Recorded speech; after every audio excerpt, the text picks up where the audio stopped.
Welcome guys RUHSM के channel में आपका बहुत बहुत स्वागत है। सो गाइज आप सभी को बहुत बहुत बधाई।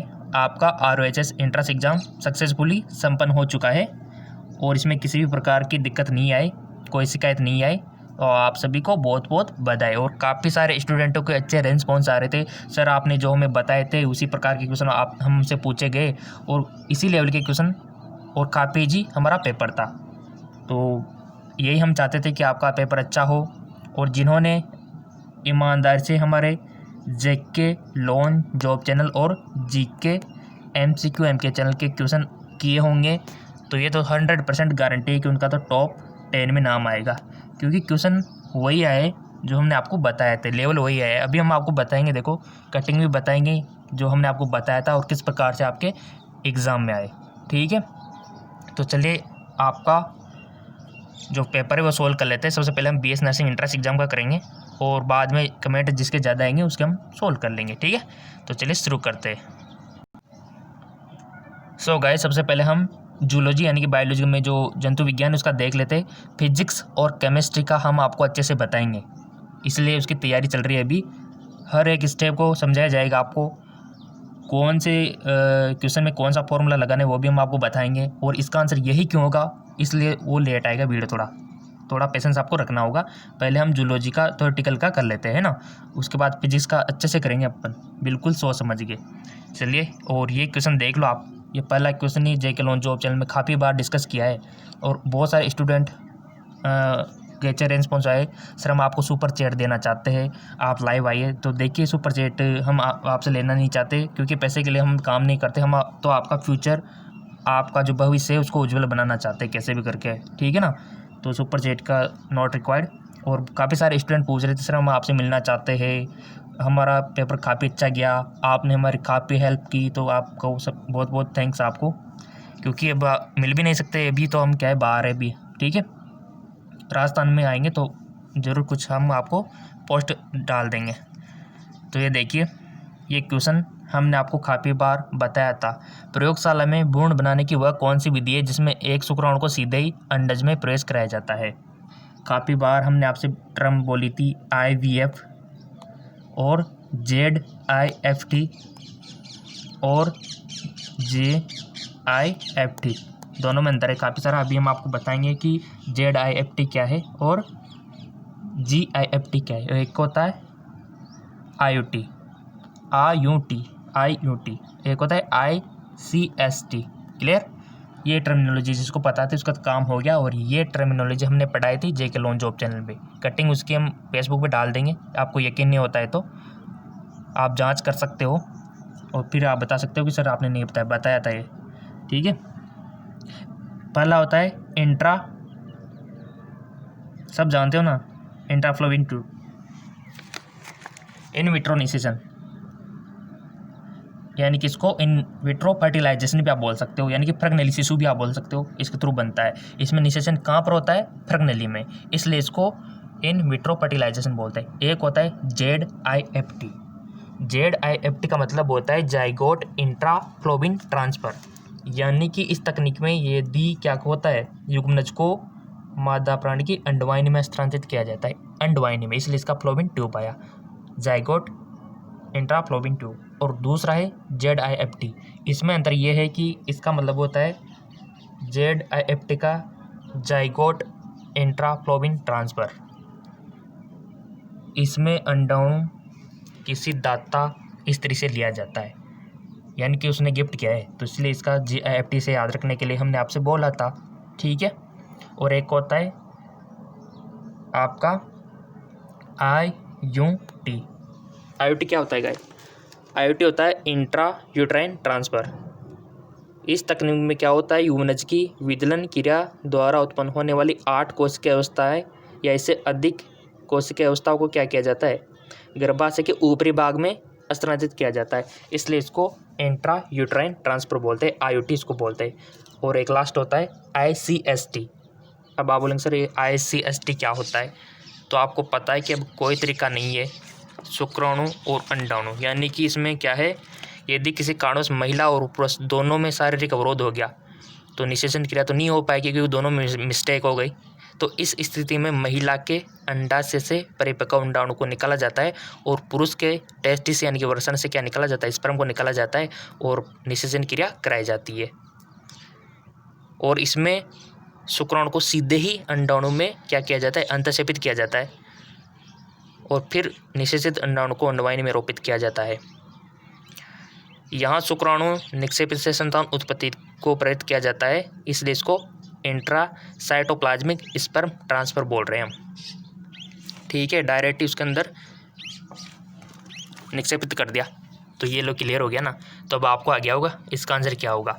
जिनके टर्म क्लियर है IVF, GIFT और ZIFT और JIFT और IUT और ICST क्लियर। तो अब बताओ, एक बार और समझा दिया मैंने। शुक्राणु को सीधे अंडज में प्रवेश कराया जाता है, सीधे ही। सो गाइज, इसका राइट ऑप्शन हो जाएगा इंट्रासाइटोप्लाज्मिक स्पर्म इंजेक्शन, क्योंकि डायरेक्ट ही अंतःक्षेपित क्या है, ICST। जिसको पता होगा वो तो कर लेगा। तो इसका राइट ऑप्शन C। आपने भी यही किया होगा। जेके जॉब चैनल पर हमने जो क्वेश्चन कराए थे प्रैक्टिस क्वेश्चन, वो अगर पढ़ लिए होंगे तो उनका तो भला हो गया, समझो। क्लियर। चलते हैं अगले क्वेश्चन की ओर। ये देखिए, डायरेक्ट क्वेश्चन है कि स्पोरोजेनेसिस उत्तक की 4 कोशिकाओं के कितने माइक्रोस्पोर ट्रेडर्स बनाते हैं। How many microspore tetrads are develop from 4 cell sporogenesis tissue. Direct question है गाइस, इसमें कोई दिमाग लगाने वाली बात नहीं है। अगर आपको पता होगा कि 16 होती है, 4 होती है, या फिर 8 होती है, या फिर 10 होती है, तो आप इसको डायरेक्टली टिक लगा सकते हो। यहाँ पर कोई रॉकेट साइंस नहीं लगाना है आपको। माइक्रोस्पोर पढ़ रखा है आपने, GK MK चैनल पर हमको थोड़ा सा आपको बताया था इसके बारे में। सो इसका राइट ऑप्शन है गाइस, कितने होते हैं, 4 होते हैं, 4। तो ऑप्शन 20 का करेक्ट होगा, 4 माइक्रोस्पोर ट्रेड होता है। अगला क्वेश्चन,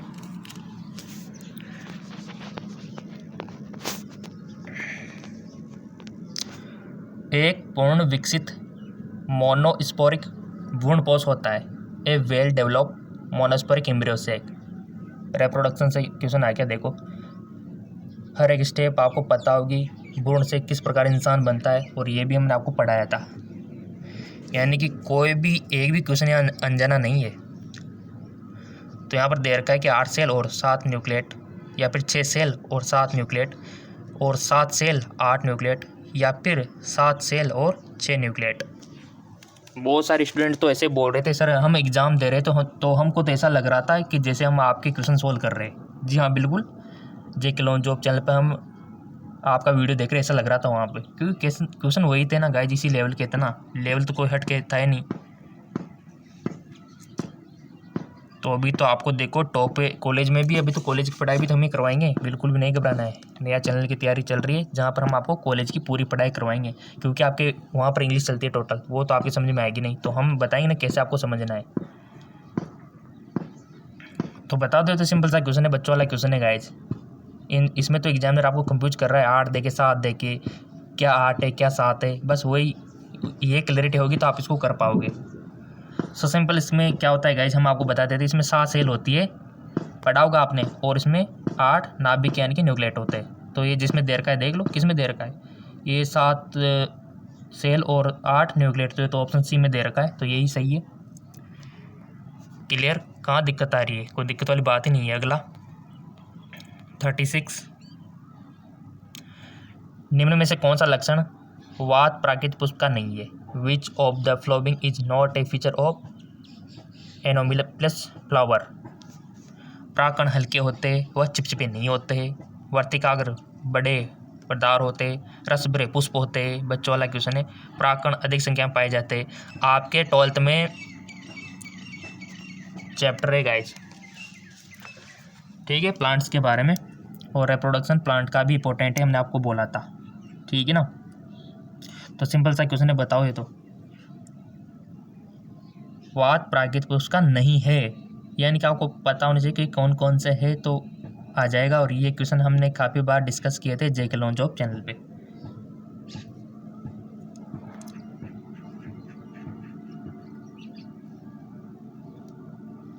बिल्कुल।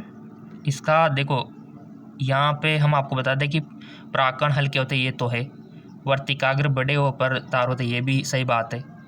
और यहाँ पर ऑप्शन इसमें दे रखा है लास्ट वाला कि परागकण अधिक संख्या पाई जाती है, ये भी सही बात है, यानी कि ये भी वात प्राकृत पुष्प का है। बट यहाँ पर रस भरे होते ये नहीं है गाइस, रस भरे पुष्प होते ये नहीं है, ये वात प्राकृत पुष्प का नहीं है। तो ऑप्शन हमसे सवाल भी तो यही पूछा है ना कि कौन सा नहीं है, तो हमारा राइट ऑप्शन भी यही होगा, तो ऑप्शन सी इसका हो जाएगा। आपने भी यही किया होगा, अभी तो कल ही देख के आए हो, याद होगा ना कि कौन सा टिक करके आए थे।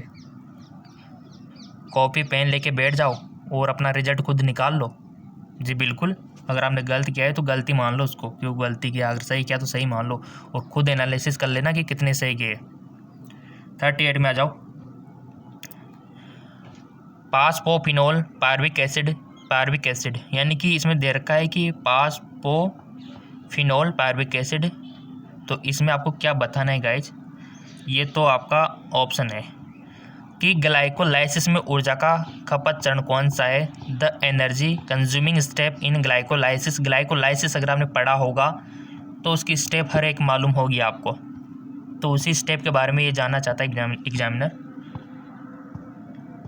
कि खपत का चरण कौन सा है। खपत वाला स्टेप भी आया होगा उसमें जब आपने ग्लाइकोलाइसिस पढ़ा होगा। तो ऑप्शन ये 4 दे रखे आपको, phosphoenol pyruvic acid, fructose 6 phosphate, glucose 6 phosphate, या फिर 1,3 डाइपास्पो ग्लाइकोसिक एसिड, या फिर 3 पास्पो ग्लाइसिक एसिड। कौन सा टिक किया था इसमें आपने। देखो बायोलॉजी में और केमिस्ट्री में कुछ फ़र्क नहीं है, काफ़ी सारे क्वेश्चन मिलते जुलते आ जाते हैं। ये केमिस्ट्री में आपके जो जे है ना, केमिस्ट्री रसायन विज्ञान, वहाँ पर भी ऐसा कुछ है, ग्लाइकोलाइसिस वहाँ पर दिया हुआ है, तो आपने देखा होगा तो आ गया होगा।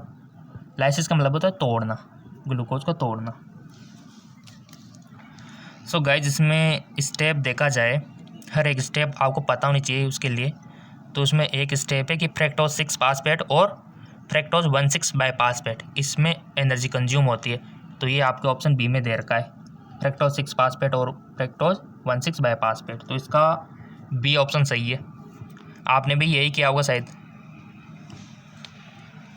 चलते हैं अगले क्वेश्चन की ओर। फिजिक्स की तैयारी चल रही है गाइज, फिजिक्स का भी अभी बहुत जल्द वीडियो आने वाला है। ग्रेप साइकिल के एक चक्कर में कितने CO2 के अणु होते हैं। How many CO2 molecule are form single turn. ग्रेप साइकिल तो पता होगी ना सबको, बच्चों को पता रहते हैं ग्रेप साइकिल। तो CO2 के अणु कितने होते हैं, 6 4 1 2। कितना सिंपल क्वेश्चन है, CO2 के अणु पूछे गए ग्रेप साइकिल से।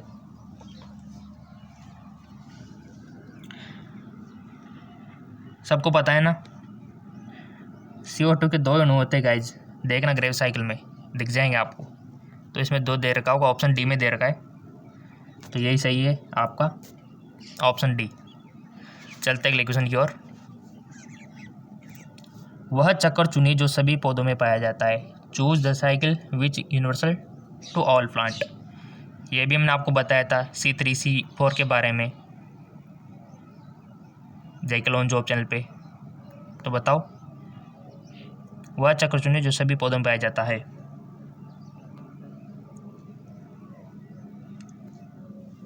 कौन सा टिक लगाया था आपने।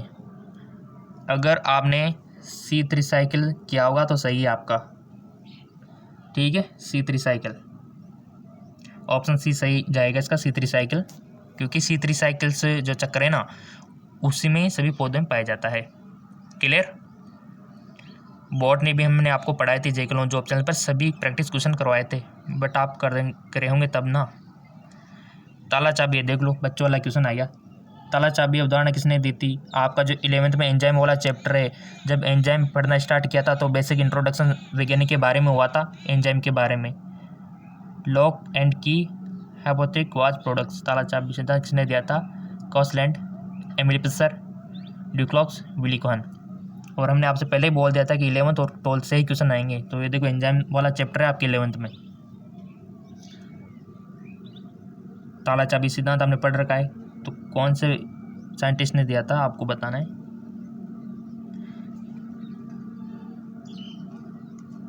हमने आपको बोला भी था कि मछली को इंग्लिश में क्या बोलते हैं, पिस नाम से याद रखना है आपको इसका, ताला चाबी का।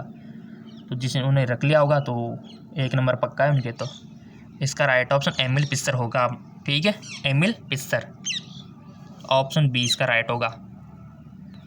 और आपने जो किया था लगा दो, जो भी आपने सोचा था गलत है तो गलत कर दो, क्योंकि आपको खुद को रिजल्ट निकालना है अभी आपका कि कितने क्वेश्चन सही गए कितने क्वेश्चन गलत गए। गैसिपियन कौन से कुल का सदस्य है? काफ़ी सारे स्टूडेंट कमेंट कर रहे थे सर रिजल्ट कब आएगा, 1-2 दिन में आने वाला है बस, बिल्कुल भी फिक्र नहीं करनी, हम आपको बताएंगे कितनी मेरिट जाएगी कितनी कट ऑफ जाएगी, वो भी हम आपको बताएंगे, पूरा सहयोग देंगे आपका। गैसिपियन कौन से कुल का सदस्य है? Name the family to which gossypium belong. ये कुल आपने पढ़े होंगे, सोलेनेसी, पायसी, मालवेसी, यूकोबेसी 11th में पुष्प वाले चैप्टर में काफ़ी सारे कुल दे रखे। तो गैसिपियन कौन से कुल का सदस्य है? और हमने आपसे बोलता है थोड़ा सा आपका 11th भी देख लेना, तो जिन्होंने देख लिया होगा तो उसका तो भला हो गया। सिंपल सा गाइज, मालवेसी आएगा इसका। ठीक है, मालवेसी, वेरी सिंपल। अगला देखो, मैच वाला क्वेश्चन आ गया। हमने आपसे बोला था कि मैचिंग आपसे पूछा जाएगा, बट आप सुनते तब ना। निम्नलिखित का मिलान करना है। रेस्पिरेटरी सिस्टम पढ़ाया था आपको जेके लोन जॉब चैनल पे, तो बताओ ना। 11th में दे रखा है आपके श्वसन तंत्र, टाइडल वॉल्यूम किसका कितना होता है, किस प्रकार से होता है, अंतर श्वसन बाह्य श्वसन। मिलान आपको करना है। जैसे आपको दे रखा है कि आरबी यानी कि अवशिष्ट मात्रा, अंतर श्वसन क्षमता कितनी होती है, क्रियाशील अवशिष्ट क्षमता कितनी होती है, फेफड़ों की कुल क्षमता कितनी होती है, मैच करवाना है। और उसका मैच यहाँ पर दे रखा है, ये देखो, ये 4 ऑप्शन आपको दे रखे, 4 ऑप्शन, ये लो, अब तो दिख गया ना।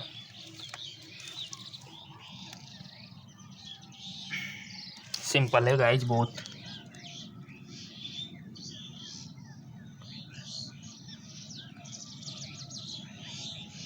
देखिए गाइज, अवशिष्ट मात्रा, अवशिष्ट मात्रा सब जानते हो कि 1100 से कितनी होती है, 1100-1200 मिलीलीटर होती है समथिंग अवशिष्ट मात्रा आरवी। ठीक है, तो इसका तो ये होएगा सेकंड। और ईसी यानी कि अंतर श्वसन क्षमता, अंतर श्वसन क्षमता होती है गाइज आपकी 3500 मिलीलीटर के लगभग। ठीक है, तो इसका तो ये होएगा।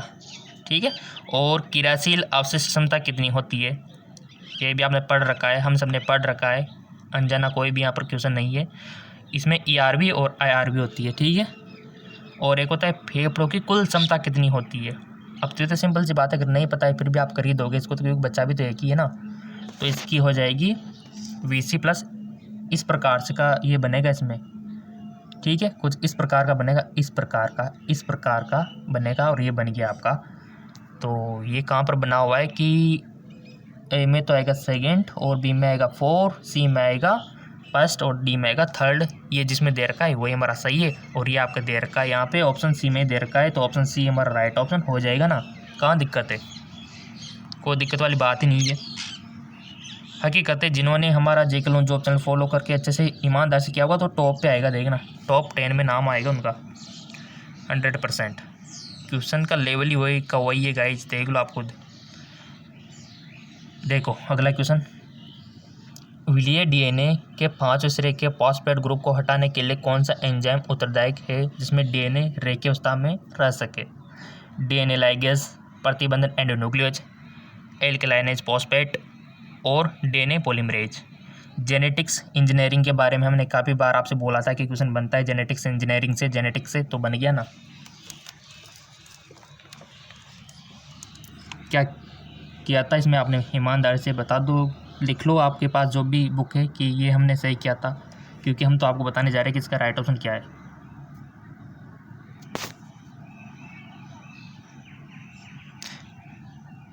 वलीय डीएनए के 5 सिरे पर फॉस्फेट ग्रुप को हटाने के लिए कौन सा एंजाइम उत्तरदायक है?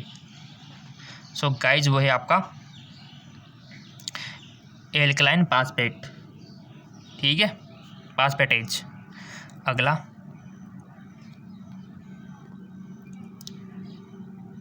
प्रतिबंधन एंडोन्यूक्लियस द्वारा डीएनए को काटने के लिए, देखो जेनेटिक्स इंजीनियर से काफ़ी सारे क्वेश्चन बने हैं, पास में 2 क्वेश्चन बन गए। स्वरूप डीएनए का खंडन हो जाता है, इन खंडों को किस तकनीक के द्वारा अलग कर सकते हैं? पता होगा आपको, क्योंकि बोर्ड का एग्ज़ाम देख के आए हो और जेनेटिक्स इंजीनियरिंग के ऊपर काफ़ी जोर दिया था हमने, और जिन स्टूडेंटों ने सीरियसली लिया तो उनका तो फ़ायदा हो गया 2 नंबर का। जेल विद्युत का संचालन, पॉलीमरेज चेन अभिक्रिया, इलेक्ट्रोफोरेसिस, ट्रांसफॉर्मेशन। प्रतिबंधन एंडोन्यूक्लियस एंजाइम सब जानते हो आप। डीएनए को काटने के लिए परिणाम स्वरूप डीएनए का खंडन हो जाता है, इन खंडों को किस तकनीक द्वारा अलग कर सकते हैं? और तकनीक आपको बतानी है और कुछ नहीं करना है यहाँ पे, सिंपल सा क्वेश्चन।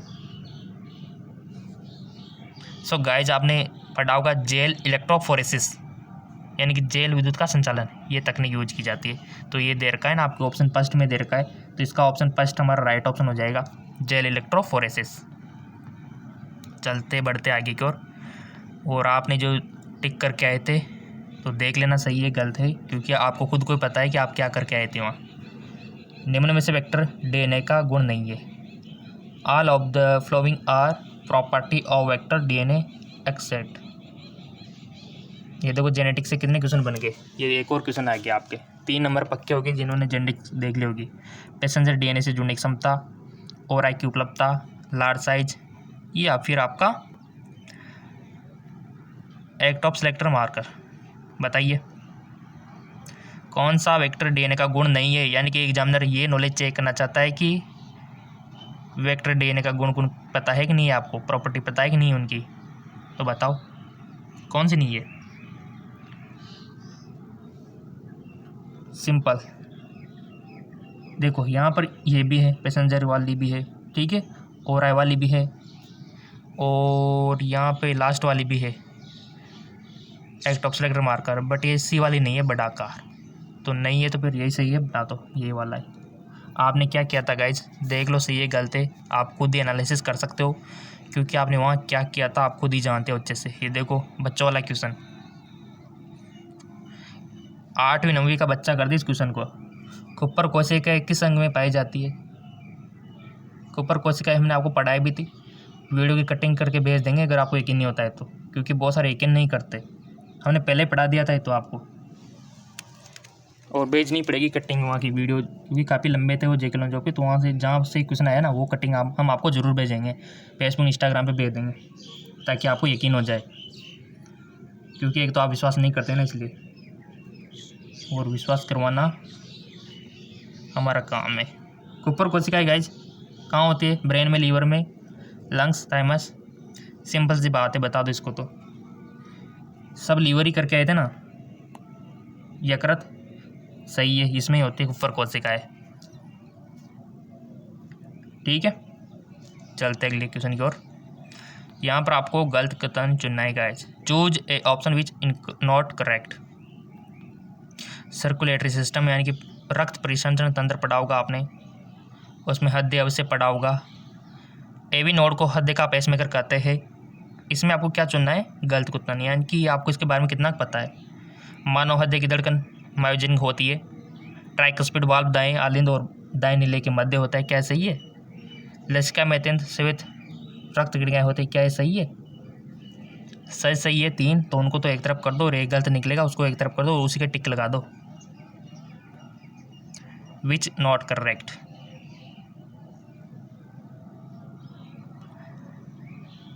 सो गाइज, जब हम हृदय पढ़ रहे थे तब ये भी बात हमको देखने को मिली थी कि हृदय की धड़कन मायोजेनिक होती है, क्योंकि हमने कब पढ़ा था अच्छे से, ये भी सही बात है। ट्राइकस्पिड वाल्व दाएं, ट्राइकस्पिड वाल्व जो होते हैं ना, दाएं आलिंद और दाएं नीले के मध्य होते हैं, ये भी सही बात है। लसिका में अत्यंत श्वेत रक्त कोशिकाएं होती है, ये भी सही बात है। तो गलत बात कौन सी? ये फर्स्ट वाली गलत बात है कि एवी नोड को हृदय का पेसमेकर कहते हैं, ये तो गलत बात है। तो ये हमारा राइट ऑप्शन है गाइज। आपने क्या किया था, कॉपी पेन पे लिख लो, आपने भी जो भी सिलेक्ट किया था, क्योंकि खुद रिजल्ट आप निकाल सकते हो आप ना। बोमन कैप्सूल की परत किससे बनी होती है?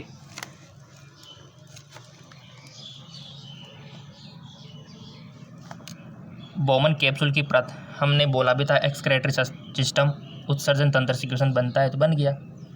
The layer of बोवन capsule is form. Cuboidal उपकला, स्वामस उपकला, columnar epithelium, slitted epithelium. बोवन capsule की परत किससे बनी होती है? सो गाइज वो बनी होती है स्क्विमस एपिथेलियम से बनी होती है। किससे? स्क्विमस एपिथेलियम। पढ़ रखा होगा उत्तक आपने, सेल्स उत्तक बोला भी था हमने, सेल्स उत्तक टॉपिक देख लेना। अगला बहुत अच्छा क्वेश्चन है, इसके ये क्वेश्चन हमने डिस्कस किया था जीके एमसीक्यू जेम के चैनल पे। आप बोल रहे थे तब सर इतने इजी क्वेश्चन आते हैं क्या, तो देख लो आप खुद ही, अब तो यकीन हो गया होगा। और बहुत सारे तो मजाक सोच रहे सर इतने इजी क्वेश्चन थोड़ी आते, तो आ गया ना देखो, क्योंकि क्वेश्चन हमको पता था कि किस प्रकार के आने वाले हैं। एक्सपीरियंस है 5 साल का हमारे पास। तो अभ्यास नाम की कोई चीज़ होती है गाइस, आप खुद समझ सकते हो, आपको खुद को भी हो जाएगा देखना। जीके एमसीक्यू जेम के चैनल जहाँ पर हम सिंपल क्वेश्चन डिस्कस करते थे बिना दिमाग पे जोर दिए, तो वही क्वेश्चन आ गया कि यूस्टेन की नलिका, और ऊपर जो क्वेश्चन आया था ना कि कुफर कोशिका एक होती है, वो भी हमने जीके एमसीक्यू जेम के चैनल पर डिस्कस किया था। उसका भी कटिंग हम आपको भेज देंगे फेसबुक पे, यकीन नहीं होता है तो। सिंपल वही का वही क्वेश्चन था। यूस्टेन नलिका यानी कि जानते हो ना यार गाइज आप, यूस्टेन की ट्यूब पढ़ा था आपने, जोड़ती है, किसको जोड़ती है? बाह्य कर्ण से मध्य कर्ण को, मध्य कर्ण से नोजोफेरिंक्स को, मध्य कर्ण से अंतःकर्ण को, अंतःकर्ण से नोजोफेरिंक्स को। बहुत अच्छा क्वेश्चन है। हमने आपको कुछ बताया था कान के बारे में, बाह्य कर्ण, मध्य कर्ण, आंतरिक कर्ण। तो आपको खुद को पता होगा कि हमारी कान में क्या होता है, पर्दा होता है यहाँ पे, ठीक है। पर्दा होता है तो मान लो कोई भी भारी आवाज़ आ गई, मान लो कोई भी बम विस्फोट हो गया, तो इतनी ध्वनि गति से जाएगी कि अगर बाहर निकालने के लिए कोई जगह ना हो तो पर्दे को फाड़ सकती है। तो भगवान ने सोचा, गॉड ने, कि इसके लिए बाईपास बनाया जाए, ताकि जो ज़्यादा ध्वनि तरंगे, आवाज़ें, कोई भी हवा है वो इधर बाहर निकल जाए। तो भगवान ने इधर बाईपास बना दिया, इसमें यहाँ से मध्य कर्ण से, मध्य कर्ण से आपके जो ये है ना आपका मुँह, गला, यहाँ पर ओपनिंग डाल दी, गले में ओपनिंग है यूस्टेन की नली का। तो जब भी कोई भी धमाका होता है, कोई भी ज़्यादा तेज़ ध्वनि आती है, तो आपका मुंह खुल जाता है अचानक से, वो ध्वनि इधर से निकल जाती है, फिर वो इस पर्दे पर जोर नहीं डालती। तो ये तो सब कुदरत का करिश्मा है गाइस। तो समझ गए होंगे आप कि मध्य कर्ण से नासागृहिका को क्या करती है, जोड़ती है, नासागृहिका नेजोफेरिंक्स को। जी बिल्कुल क्लियर। तो इस वजह से ये इसको यूस्टेन की नलिका बोलते हैं, जो आपके मध्य कर्ण से कहाँ तक होती है, नासागृहिका यानी कि नेजोफेरिंक्स तक होती है। ये इस प्रकार का डायग्राम, आप ये नोज है आपका, मान लो डायग्राम कैसा भी समझने के लिए होता है, और ये आपका कान है। तो इसमें से एक यूस्टेन की नलिका आपके मध्य कर्ण से यहाँ नेजोफेरिंक्स तक ओपन हुई रहती है, ताकि कोई भी ज़्यादा ध्वनि आए इधर निकल जाए। तभी तो आपका मुंह खुल जाता है जब भी कोई भी विस्फोट होता है, वो ध्वनि निकलती है इधर से। तो इसमें राइट ऑप्शन ये देख रखा ना, मध्य कर्ण से नासागृहिका को जोड़ती है, ये इसका करेक्ट ऑप्शन है, और आपने भी यही किया होगा।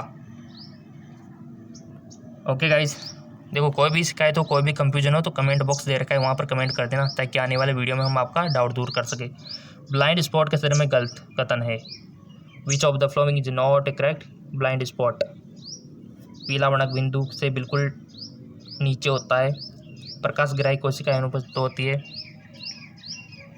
ऑप्टिक नर्व के उद्भव का स्थान, या फिर रेटिना का वह स्थान जहाँ अत्यधिक कौन कोशिका है। आपने नेत्र की संरचना पढ़ी होगी ना, बोला भी था हमने आपसे शायद, नेत्र की संरचना, और जीके एमसीक्यू जेम के चैनल पर भी हमने इसके बारे में देखा था। तो बताइए कौन सा ऑप्शन सही करके आए थे आप इसमें। ब्लाइंड स्पॉट के शरीर में गलत कथन, यानी कि इसके ब्लाइंड स्पॉट के बारे में आपको कितना मालूम है, 3 चीज़ें मालूम होगी तो आप इनके बारे में तो कर ही दोगे, और एक गलत यहाँ पर दे रखा है। सो गाइज यहाँ पर देखो, ब्लाइंड स्पॉट के बारे में ये भी बात सही है कि पीला वर्णक बिंदु नीचे होता है, ये भी सही है। प्रकाश ग्राही कोशिका अनुपस्थित, ये भी बात सही है, क्योंकि हमने पढ़ रखा है इसके बारे में। और ऑप्टिक नर्व यानी कि जो point of emerge of optic nerve, ये भी बात सही है। तीनों बातें तो सही है, बट ये लास्ट वाली की रेटिना का वह स्थान जहाँ अत्यधिक कॉन्सन को पाई जाए, ये गलत बात है। तो ये हमारा राइट ऑप्शन हो जाएगा। डी करके आए होंगे आप शायद, तब तो सही है, तब तो 1 नंबर पक्का है आपका। अगला, फ्लोडी लेवल यानी कि सूत्र गुणता के सदर में विषम चुनिए। Select the odd one basis of ploidy. प्राथमिक spermatocyte oogonia spermatogonia, secondary spermatocyte. Select the odd of the basis of ploidy level. पढ़ का होगा आपने फ्लोडी लेवल। रिप्रोडक्शन से फिर क्वेश्चन आ गया। कितने सारे क्वेश्चन, 4-5 क्वेश्चन बनेंगे, देखो आपके सामने। विषम चुनिए। तो गाइस जी विषम तो इधर को, ये तो तीनों तो सेम लग रहे हैं मेरे को, ये तीनों तो सेम है। और ये विषम तो यही लग रहा है कि सेकेंडरी स्पर्मेटोसाइट। आई थिंक इसका ये होना चाहिए। और आप क्या करके आए थे तो आपको पता होगा। तृतीयक स्पर्मेटोसाइट इसका राइट ऑप्शन होना चाहिए। शुक्राणु कोशिकाएं। अगला, शुक्राणु को दक्षता कहाँ। इतने सारे क्वेश्चन रिप्रोडक्शन से, ओ माय गॉड, काफ़ी सारे क्वेश्चन आ गए गाइज। हमने आपसे बोला था वही काम हो गया 8-10 क्वेश्चन होने में। The capacitation of sperm occurs in. शुक्राणु को दक्षता कहाँ प्राप्त होती है। Epididymis, family reproduction. क्या क्वेश्चन है वैसे, डिफरेंस इजी क्वेश्चन है guys. Vasa deferentia, vasa deferentia. ऐसा लग रहा है जैसे कि हम जैसे प्रैक्टिस क्वेश्चन कर रहे थे ना, वही कर रहे हो। हाँ, पिछले जब एग्जाम नहीं होता उससे पहले कर रहे थे ना, वही क्वेश्चन लग रहे हैं हमको। तो जैसे शुक्राणु को दक्षता कौन प्रदान करता है, पढ़ा होगा आपने।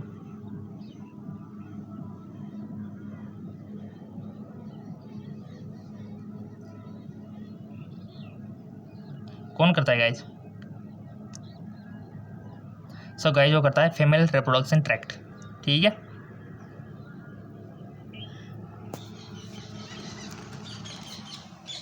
क्लियर। अगला, स्तन ग्रंथि से दुग्ध स्राव करने के लिए जिम्मेदार है। The hormone responsible for injecting milk. ये क्वेश्चन आया है जीके एमसीक्यूज के चैनल पर, हमने हार्मोन पढ़ा था, वहाँ से देख लो। और जिन्होंने वो वीडियो देख लिया होगा तो 1 नंबर तो पक्का हो गया। एक नंबर भी इंपॉर्टेंट है गाइस, 1 नंबर से भी रह जाता है बहुत सारे स्टूडेंट, और बड़ा दुख होता है फिर उनको। स्तन ग्रंथि से दुग्ध स्राव करने के लिए जिम्मेदार कौन सा हार्मोन है। Prolactin, oxytocin, estrogen, progesterone. बताइए। चलो वीडियो का फोटो भी हम आपको दिखा देते हैं, कौन सा वीडियो था वो। सो गाइज ये स्क्रीनशॉट हमारे जीके एमसीक्यूज के चैनल का हम आपको दिखा रहे हैं। ये रो, ये वाला वीडियो देखा होगा आपने हमारे चैनल पे, ये वाला हार्मोन मल्टीपल चॉइस क्वेश्चन। यहाँ पर ये आपको मिल जाएगा इसका आंसर। ठीक है, हार्मोन के विषय में हमने सारा आपको पढ़ाया था और उनके कार्य भी हमने आपको बताए थे। ठीक है, और हमने आपको एक ये वीडियो भी बनाया था हमने, जनन स्वास्थ्य और मानव रिप्रोडक्शन। ठीक है, ये वीडियो भी आपने देखे होंगे तो काफ़ी सारी हेल्प आपको मिली होगी। प्रूफ दिखा रहे हम तो आपको, अभी तो काफ़ी सारे प्रूफ दिखाने हमने आपसे जो वादा किया था वो भी हम आपको दिखाएंगे कि किस प्रकार से क्वेश्चन बने। ठीक है, तो ये हमने आपको दिखा दे कि ये यहाँ से बनाए ये क्वेश्चन जो भी हम हार्मोन के बारे में चर्चा कर रहे हैं। सो गाइज उस वीडियो से आपको क्लियर हो गया होगा, अगर आपने देखा होगा तो स्तन ग्रंथियों में दुग्ध स्राव के लिए कौन जिम्मेदार है, तो वहाँ पर आपने पढ़ा होगा ऑक्सीटॉक्सिन के बारे में पढ़ा होगा ना, तो फिर सिंपल से यही जिम्मेदार है ऑक्सीटॉक्सिन। ठीक है, ऑक्सीटॉक्सिन हार्मोन, इसी की वजह से दुग्ध स्राव होता है। चलते आगे की ओर। न्यूट्रोफिल ए माइक्रोगेशन की बक्साणु बीमारी के प्रति किस प्रकार का रोध प्रदान करते हैं। Physical barrier, physiological barrier, simple सा क्वेश्चन, सेलुलर बैरियर और साइटोकिनिन बैरियर। हमने आपको पढ़ाया था प्रतिरक्षा तंत्र, उसका भी कटिंग हम डाल देंगे, ऐसे घबराना नहीं है, आपको पूरा प्रूफ देंगे क्योंकि लेवल वही रहा है, क्वेश्चन हमने जो बताया वही आया है। तो काफ़ी खुशी हमको भी, और काफ़ी सारे स्टूडेंट जो हमारे एक्चुअल में वीडियो देख रहे थे सीरियसली, उनका तो बहुत बड़ा फ़ायदा हो गया। अब ये बात हमने आपको बताई भी थी, आपको पढ़ाया भी था अच्छे से, सारे जगह दो काय के दो सब कुछ हमने पढ़ाया हुआ है, वीडियो डाल देंगे हम, बिल्कुल भी चिंता मत करो। तो बताइए इसका क्या ऑप्शन सही करके आए थे आप कि न्यूट्रोफिल और माइक्रोफेगस बीमारी के प्रति किस प्रकार का रोध प्रदान करते हैं। सो गाइज आप देख रहे होंगे कि ये बात न्यूट्रोफिल तो कोशिका तक चली गई, क्योंकि बाहर तो है नहीं, अंदर कोशिका तक चली गई। तो इस हिसाब से कोशिकीय रोध होना चाहिए, सेलुलर बैरियर होना चाहिए। आई थिंक स्टूडेंट इसका राइट ऑप्शन सेलुलर बैरियर ही होना चाहिए 100%, क्योंकि जब हमारा शरीर में स्किन हो गई, ये बाहर का मैटर तो फिजिकल में आता है, और थोड़ा सा अंदर चली गई तो फिजियोलॉजिकल में आ जाता है, और वो पूरे शरीर के कोशिका में चली गई तो सेलुलर बैरियर आ जाता है, और फिर और अंदर आ जाता है, साइटोकिनिन आ जाता है। हमने बताया भी था आपको, वीडियो आपको मिल जाएगी फेसबुक पे या फिर इसी चैनल पर, हम आपको प्रूफ भी बताएंगे अभी। तो 55 इसका राइट ऑप्शन सी होगा। चलते हैं अगले क्वेश्चन की ओर। एमेबिसिस का कारण है, एमेबिसिस का कारण है virus, bacteria, fungus, protists. GK MCQs एम के चैनल पे हमने आपको पढ़ाया था वायरस से होने वाले रोग, बैक्टीरिया से होने वाले रोग, फंगस से होने वाले रोग, वहाँ पर एमेबिसिस के बारे में भी चर्चा की थी। चलो हम आपको दिखाई देते हैं। ये हमारे चैनल का स्क्रीनशॉट है, और ये रहा वो वीडियो, प्रोटोजोआ से होने वाले रोग। यहाँ पर हमने एमेबोइस के बारे में पढ़ाया था, और आ गया ना क्वेश्चन, देखो 101%। अब तो विश्वास हो गया होगा, यहाँ से आया वो क्वेश्चन इस वीडियो से, ठीक है। तो इस वीडियो में आपने पढ़ा होगा, तो वही आंसर यहाँ दे दो। सो गाइज उस वीडियो में हमने जाना था किससे होता है, प्रोटिस्टा से, तो यहाँ पर ऑप्शन डी सही है, प्रोटिस्ट। क्लियर? कहाँ दिक्कत आ रही? दिक्कत वाली बात, यहाँ पर कोई रुकने वाला काम ही नहीं है। निम्न में से कौन सा विषाणु जनित रोग, ये लो ये भी क्वेश्चन आ गया, विषाणु वाला वीडियो देख लेना जीके एमसीक्यू जेम के चैनल पर, पोल्ट्री से सर्वाधिक होता है। तो वहाँ पर हमने काफ़ी सारे रोग आपको बताए भी थे। विच of the following is most common viral disease among poultry. Poultry से क्वेश्चन आ गया, क्योंकि आज आपको पता है कि आजकल क्या चल रहा है, बर्ड फ्लू चल रहा है। तो क्वेश्चन पूछ लिया उन्होंने भी, एग्जामिनर ने भी, कि विषाणु जनित रोग पोल्ट्री सर्वाधिक होता है, फेलोरम, रानीखेत, माइकोप्लाज्मिक, उस नस्ल के बारे में पूछा है। तो बताओ अपनी नॉलेज के अकॉर्डिंग।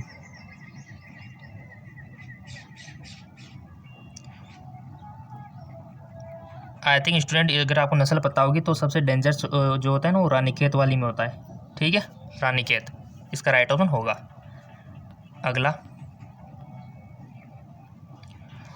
ये देखिए, बहुत अच्छा क्वेश्चन, इसके चूज द इनकरेक्ट मैच। हमने आपसे बोलता है कि मैच वाले क्वेश्चन बनता है, तो यहाँ पर ऑक्सिन, पार्थिनोकार्पी, एबीए, विलन को रोकना, जिब्रेलिन, बीज की प्रस्तुता, सिंपल सा क्वेश्चन, साइटोकाइनिन।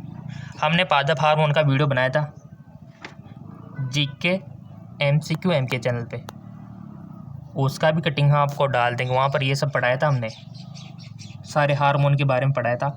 उस वीडियो का लिंक भी डाल देंगे, जो कि 2-3 महीने पहले हमने अपलोड की थी, ऐसा नहीं कि अभी, पहले की थी, ताकि आप पढ़ सको और यहाँ पर कर सको।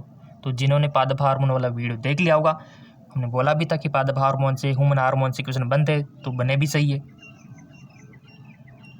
क्योंकि हम स्टूडेंट को सही डायरेक्शन देते हैं, ठीक है ना। तो स्टूडेंट के भी अच्छे कमेंट आए, काफ़ी सारे अच्छे रेस्पॉन्स आए। गलत कथन चुनना है, यानी कि आपको सही सही जानकारी मालूम होनी चाहिए 3 तो, और ये इसमें गलत दे रखा है। सो गाइज आई होप आपने किया होगा। यहाँ पर देखो ऑक्सिन जो दे रखा है ना, पार्थिनोकार्पी तो सही है, और जिब्रेलिन बीजों की प्रस्ताव खत्म करते हैं, ये भी सही बात है, और साइटोकाइनिन जीर्णता को रोकता है, ये भी सही बात है। बट यहाँ पर गलत मैच हो रहा है, ये गलत मैच हो रहा है गाइस, तो ये आपका राइट ऑप्शन है, ऑप्शन बी। क्या आपने यही किया था तो अपने आप को 1 नंबर दे लो, अगर आपने गलत किया तो 0 नंबर, ठीक है, नेगेटिव मार्किंग नहीं है, अच्छी बात है। जिन जो एक से अधिक लक्षणों पर अपना प्रभाव दिखाते कहलाते हैं, lethal gene, pleiotropic gene, polygenes, multiple alleles. क्या करके आए थे इसमें आप? अगर आप इसमें प्लेटोटिक जीन करके आए तो सही है, अपने आप को 1 नंबर दे लो। और ये जेनेटिक से क्वेश्चन बन गए देखो आपके। और ये देखो हमने आपसे बोला था कि Down syndrome, Turner syndrome, Klinefelter syndrome से तो क्वेश्चन बनता है फेनिलकेटोनुरिया से, तो ये डाउन सिंड्रोम से पूछ लिया ना आपसे। डाउन सिंड्रोम किस गुणसूत्र के त्रिगुणन के कारण होता है? Simple, Down syndrome is due to trisomy. और लक्षण भी हमने आपको बताए थे, सारा पढ़ाया था हमने आपको। इसका भी कटिंग वीडियो हम डाल देंगे क्योंकि कहाँ पढ़ाया था, क्योंकि आपको पता नहीं होगा। बताइए, ऑप्शन दे रखे कि 20वां गुणसूत्र, 21वां गुणसूत्र, 22वां, 16वां। पढ़ा होगा तो बहुत ईजी है। देखो ये पढ़ा होगा आपने 21वें में ट्राइसोमी होती है, तो ये रहा ना 21वां, ऑप्शन बी। क्लियर? अपने आप को एक नंबर दे लो अगर आपने सही किया है तो। चलते अगले क्वेश्चन की ओर। किसी विलेन का जल विभव होगा, इसका तो पूरी क्लासेज चलाई थी, उसका भी लिंक दे देंगे हम। किसी विलेन का the water potential of solution always positive, always negative, always zero, धनात्मक एवं देख, इसका भी लिंक अवश्य दे देंगे, उसकी भी कटिंग डाल देंगे वीडियो की कि ये यहाँ से आया है। जल विभव होता है, सिंपल क्या होता है, हमेशा नेगेटिव होता है गाइस। यही किया होगा आपने भी, तब तो आपका एक नंबर पक्का सही है, हमेशा ऋणात्मक होता है। अगला, पादप में जल का वह पथ कौन सा है जो कि कोशिकाओं के मृत भाग से होकर गुजरता है? Symplast pathway, membranous pathway, vascular, apoplastic. So guys, इसका राइट ऑप्शन होगा, इसका जो पाथ हुआ तो एपोप्लास्टिक होता है गाइज। क्या होता है? एपोप्लास्टिक। ठीक है ना? 12th की बुक में, 11th की बुक में मिल जाएगी आपको। ये देखो 11th की रेस्पिरेटरी सिस्टम वाला चैप्टर कितना इंपॉर्टेंट है। दाहिने फेफड़ा बना होता है, right lungs made up 2 lobes का, 3 लोब्स का, 4 लोब्स का, 5 लोब्स का। और ये क्वेश्चंस दोनों चैनलों में डिस्कस किया था, जेके लोन में भी और जीके एमसीक्यू जेएमके में भी। दायां फेफड़ा बना होता है दायां ओर का। सो गाइज, वो बना होता है 3 लोब का होता है, जहाँ तक हमारी इंफॉर्मेशन है 3 लोब का होता है, क्योंकि दायां है ना, तो हद तो बाएं ओर है, तो उधर कम होना चाहिए, दाएं ओर तो फुल होना चाहिए ना, तो 3 इधर ही आएगा। क्लियर? चलते अगले क्वेश्चन की ओर। काफ़ी सारे क्वेश्चन आपकी जूलॉजी तो पूरी करा देते, फिर फिजिक्स का डालेंगे हम वीडियो। वास्तविक पसलियों की संख्या होती है, ये देखो पूरा रेस्पिरेटरी से कितने क्वेश्चन बन गए आपके। एग्जामिनर का दिमाग जो कर देता ना, फिर वही छापता है वो। The number of the true trips, ये भी हमने आपको जीके एमसीक्यू जेएमके चैनल पर बताया था, उसका भी कटिंग हम आपको देंगे जरूर, ताकि आपको यकीन हो जाए, लगे ऐसा रहे जैसे क्वेश्चन हम तो हमारे चैनल पे डिस्कस कर रहे हैं। वास्तविक पसलियों की संख्या क्या होती है? The number of true trips. So guys, हमारा अगर आपने जीके एमसीक्यू जेएमके वाला वो वीडियो देख लिया होगा तो आपने 100% सही किया होगा, गारंटी के साथ, 7 पेयर। ठीक है, वास्तविक पसलियों की संख्या ये है, और वीडियो हम आपको अवेलेबल करवा देंगे। पादप में क्लोरोसिस किसी कमी कारण होता है? नाइट्रोजन, फास्फोरस, ये भी जीके एमसीक्यू जेएमके चैनल पर हमने आपको बताया था, उसका भी कटिंग वीडियो हम आपको देंगे। पादप में क्लोरोसिस किसकी कमी कारण होता है? नाइट्रोजन, फास्फोरस, निकल। अब आप बोलते तो ये कमेंट करते थे उस टाइम पे आप, सर इतने इजी क्वेश्चन थोड़ी ना आएंगे, तो देख लो आप खुद के सामने 65 पे तो नाइट्रोजन। ठीक है, नाइट्रोजन कमी कारण होता है गाइस। अगला, अमोनिया का नाइट्रेट में ऑक्सीकरण कहलाता है? Oxidation of ammonia into nitrate called. Ammonia का नाइट्रेट में ऑक्सीकरण क्या कहलाता है गाइस? नाइट्रिफिकेशन, ये भी डिस्कस किया था हमने, इसका भी कटिंग वीडियो हम आपको देंगे। अगला, नवीनीकरण ऊर्जा संसाधन के उदाहरण, इसका भी वीडियो हमने बना दिया था, इसका भी कटिंग वीडियो हम आपको देंगे। The example of renewable resource of energy, नवीनीकरण, अनवीनीकरण, समाप्य, असमाप्य, काफ़ी हमने आपको कई बार पढ़ाया था और काफ़ी बार डिस्कस करवाया था, और जिन्होंने किया होगा 100% गारंटी टॉप 10 में नाम आएगा उनका। नवीनीकरण ऊर्जा संसाधन के उदाहरण, सौर ऊर्जा, जीवाश्म, पानी, बिजली। हमने आपको बताया कि कौन कौन सी समाप्त होने वाली है, कौन कौन सी समाप्त नहीं होने वाली है। तो नवीनीकरण ऊर्जा संसाधन बताइए।